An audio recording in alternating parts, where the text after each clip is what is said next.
des plaques solaires à perte de vue. 5000 au total installés ici à Blita depuis juin 2021. Nous sommes sur le site de la centrale solaire Cheikh Mohamed bin Saed.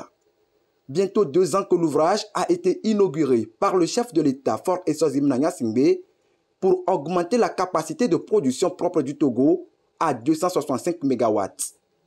La centrale produit en moyenne 124 000 kW par jour.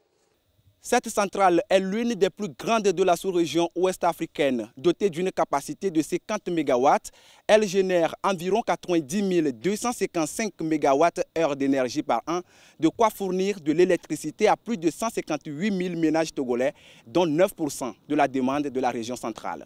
Et ce n'est pas tout. Au-delà des ménages, la centrale solaire de Blita a la capacité de desservir environ 700 PME-PMI. Près de 2 ans après son inauguration, l'infrastructure tient ses promesses. La centrale a 2 niveaux d'injection, 33 kV, qui lui permet de pouvoir desservir la ville de Blita et tous les ménages qui sont aux alentours de Blita, ainsi que les industries. Et le niveau 161 permet de pouvoir ramener l'énergie au niveau de tout ce qui est interconnecté entre Sokodé et puis Atakpamé, donc pour alimenter tous les ménages ou industries qui sont interconnectés à ce niveau-là. Déjà là, nous avons atteint 158 000 ménages qu'on a déjà alimentés, qui a augmenté la part des énergies renouvelables dans le mix énergétique du Togo, qui a aussi augmenté la capacité d'autonomie, d'indépendance énergétique du Togo. Donc le Togo, il y a moins de dépendance de l'énergie provenant de voisins pour pouvoir alimenter le Togo. Cependant, la demande ne fait qu'augmenter. Plus de 60 000 ménages supplémentaires à satisfaire, les PME-PMI également. Ce qui motive l'extension de la centrale de Blita. Elle va atteindre d'ici peu une puissance de 70 MW.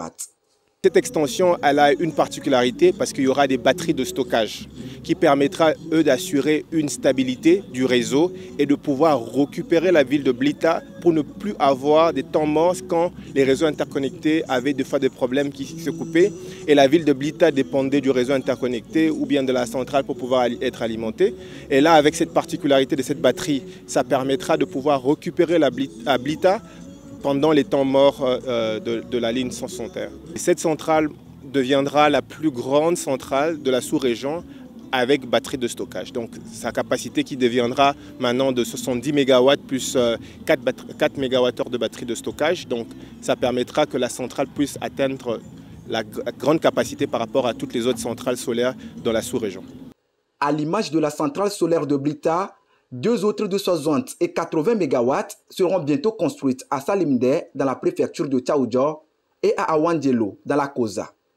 Des installations pour permettre au gouvernement de compléter sa stratégie de diversification, mais aussi d'augmenter la production nationale en énergie.